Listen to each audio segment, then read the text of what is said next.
Hello guys, कैसे आप सब लोग। मेरा नाम है शिवांश सिंह और मैं आपका स्वागत करता हूं मेरे इस YouTube channel the physics fix पर। ठीक है, अभी अभी न्यूज़ आई है, नोटिफिकेशन आया है कि ट्वेल्थ स्टैंडर्ड का टेंटेटिव टाइम टेबल निकल चुका है। ठीक है, चलिए देखते हैं उस टाइम टेबल वो कैसा है, कब शुरू हो रहा है।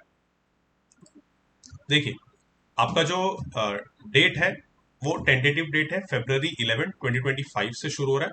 बट आप इसे ऐसा समझिए कि हफ्ते 10 दिन आप ऊपर नीचे पकड़ सकते हैं कि ये February 11 है तो लेट से February 15 या 20 तक भी ये एग्जाम जा सकता है। बट माइंड करके चलिए कि 11 फरवरी से ही शुरू हो जाएगा आपका। और जो खत्म है, खत्म होने वाला है जो आपका March 18 को।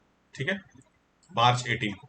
अब ये भी ध्यान रखिए, देखिए January 24 से आपका जो है प्रैक्टिकल एग्जाम शुरू हो जाएगा। ये हर एक कॉलेज के हिसाब से थोड़ा बहुत ऊपर नीचे हो सकता है, बट आप ऐसा समझ के चलिए कि जो जनवरी महीना है आपका, ये आपका प्रैक्टिकल एग्जाम में और मोस्ट प्रोबेबली प्रीलिम्स वगैरह में पूरा निकल जाएगा। ठीक है, तो बेसिकली आपके पास अभी जो टाइम है वो टोटल टाइम कितना है? सितंबर, अक्टूबर, नवंबर, दिसंबर के कुछ दिन और लेट से ये अगस्त के कुछ दिन, मतलब मोटा मोटा आपके पास 4 महीने हैं सिर्फ। अब 4 महीने हैं, 4 महीने बेसिकली आपके पास पड़े हुए हैं, 4 मंथ्स। ठीक है, अब 4 मंथ्स में सितंबर, अक्टूबर, नवंबर और दिसंबर। ठीक है, ये 4 महीने हैं। अब ये 4 महीने में आपको पीसीएम या पीसीबी या पीसीएमबी, जो भी आपने ऑप्शंस लिए हैं, सिलेक्ट किए हैं, आपको इसके बारे में पढ़ाई करनी है। और भाई अच्छे से करनी है, बहुत ज्यादा अच्छे से। अब दिक्कत क्या हो जाती है बच्चे लोग की, कि वो ट्वेल्थ को ना थोड़ा हल्के में ले लेते हैं, ट्वेल्थ को थोड़ा हल्के में ले लेते हैं। अब ट्वेल्थ को हल्के में लेने से क्या होगा भाई, आपका हो सकता है क्राइटेरिया फुलफिल ना हो, आप एंट्रेंस एग्जाम दे दिए, सीटी जेई नीट, बट आपका अगर क्राइटेरिया फुलफिल नहीं होगा तो आपको दिक्कत हो जाएगी। ठीक है, एक ये वो इशू हो जाता है।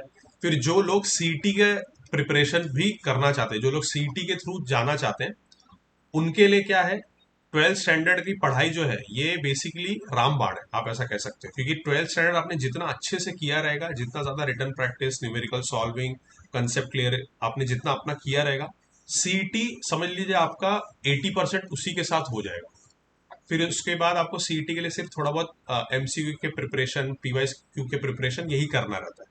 ठीक है, थोड़े टिप्स एंड ट्रिक्स होते हैं, वो सब देखने होते हैं। अब आपके पास 4 महीने, 4 महीने को आप एक मोटा मोटा आपको प्लान बताऊं तो आपको करना क्या है। फर्स्ट थिंग जो है आपको करना है वो अपने कंसेप्ट क्लियर करना है। ठीक है, कंसेप्ट क्लियर करने हैं आपको, कंसेप्ट क्लियर। और reading, reading what, reading your text book. Text book आपको रीड करने, कंसेप्ट क्लियर करने।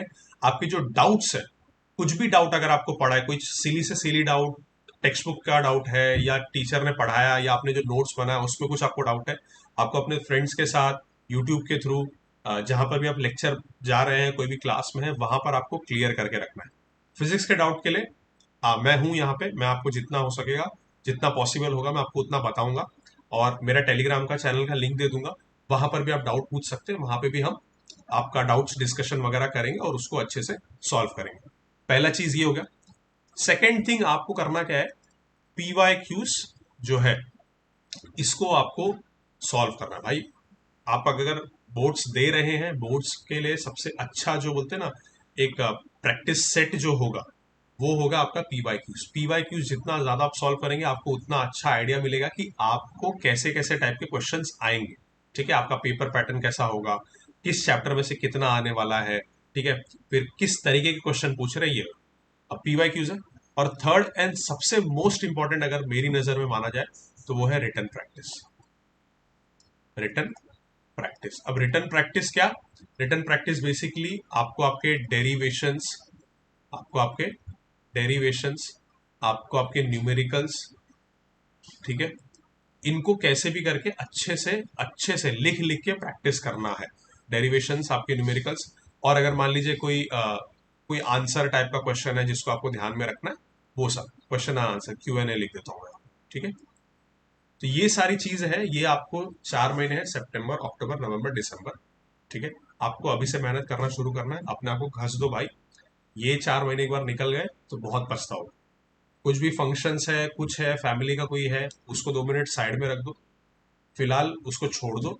बट इस समय टोटल ध्यान जो है वो आपका होना चाहिए आपके पढ़ाई पर, ठीक है। सिर्फ 4 महीने है भाई, 4 महीने मेहनत कर लो, क्योंकि बाद में बच्चे ये रिग्रेट करते हैं कि सर हमने पढ़ाई नहीं की, हमारा अच्छा मार्क्स नहीं आया, हमारा क्राइटेरिया क्लियर नहीं हुआ, या ये जो 12th स्टैंडर्ड की पढ़ाई है इसकी वजह से सीईटी वगैरह भी अफेक्ट होता है, ठीक है।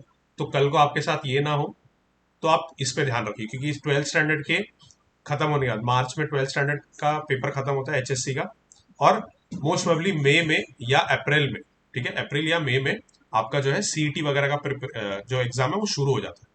तो आपके पास मोटा मोटा 1 सवा महीना पड़ा रहता है जिसमें आपको सीईटी का प्रिपरेशन करना है, ठीक है। तो इसीलिए बोल रहा हूँ कि 12th स्टैंडर्ड जो है आपका, उसी के साथ साथ आपको सीईटी का भी प्रिपरेशन आपका पैरेलली चलता है।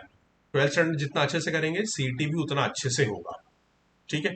और फिर आपको जो 1 सवा महीना पड़ा रहेगा ना बोर्ड्स के बाद, वो आप उसमें थोड़ा रिलैक्स कर सकते हैं, उसमें थोड़ा रिवीजन कर सकते हैं, थोड़ा पीवाईक्यू सॉल्व कर सकते हैं, ठीक है। तो ध्यान रखिए 4 महीने हैं आपके पास, उसमें आपको बहुत अच्छे से एकदम रगड़ देना है अपने आप को, और आपको कैसे भी करके टारगेट आपका ये होना चाहिए कि भाई आपको 80% के ऊपर लाना है। टारगेट आप रखो, ठीक है, टारगेट रखो 80% के ऊपर लाना है, ठीक है। आई होप ये आपके लिए इंफॉर्मेशन काफी हेल्पफुल होगी, and I wish you luck, all the best.